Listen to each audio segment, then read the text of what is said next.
Make a date with Rev Dr Ebenezer Markwei at 6 a.m. from Monday to Saturday on Graphic Online via Facebook and YouTube as he expounds on matters of faith. Graphic Online, truth and accuracy every day.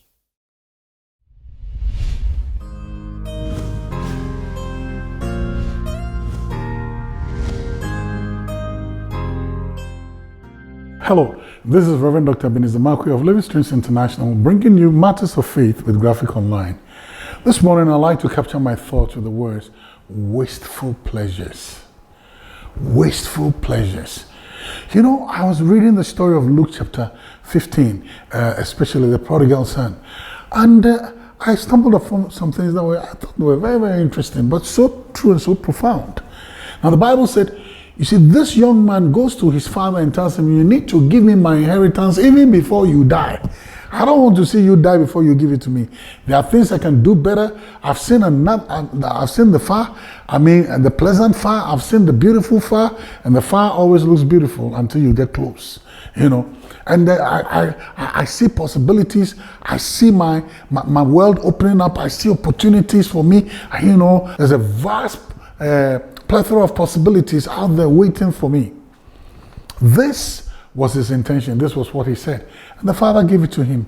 Now, when the father gave him all the resources that he needed, the Bible says he went to a far country and he spent it with parties. He spent it in lasciviousness. He spent it in pleasantries. He virtually wasted all that he had, all that he had been given.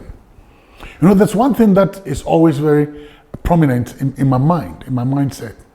This boy had not worked for what he was given. This young boy had not really sweated for it. This young man has not shed blood for what he was given. And because he had not worked for it, because he had not toiled for it, because he had not sweated for it, because he had not shed blood, figuratively, for it, he didn't respect it, he wasted it. You know, somebody said something to me. What you do not shed blood for, you don't cherish. What you shed blood for, you cherish. See a woman who's been to the labor ward for her son or for her daughter, and see their responses to it, and compare them to somebody else who has not been, and then you will know the difference.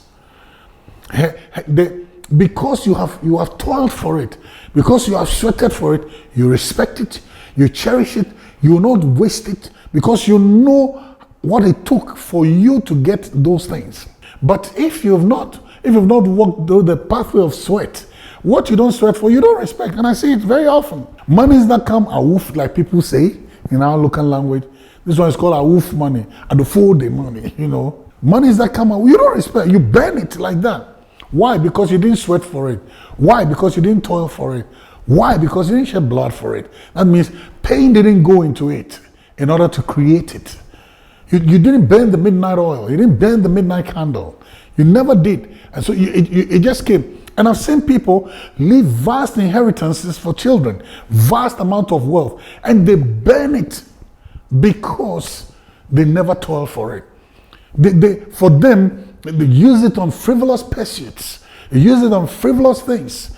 You know, things that are so transient, things that don't last, things that are just transitory, transient, things that just, they'll fade with time. I've seen them spend all those wealth and all those things in designer things and designer bags and designer shoes and designer whatever.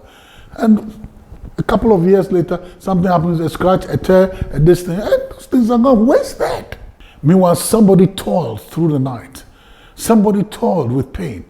Somebody toiled with tears and sweat in order to get it. But here's the other young boy. He never really sweated for it, so he wasted it. Wasteful pleasures. What you don't toil for, sometimes you don't respect and you don't cherish. What you shed no blood for, you don't attach that importance that it merits. And therefore you walk in the valley of wasteful pleasures. Choices are always yours. See you later.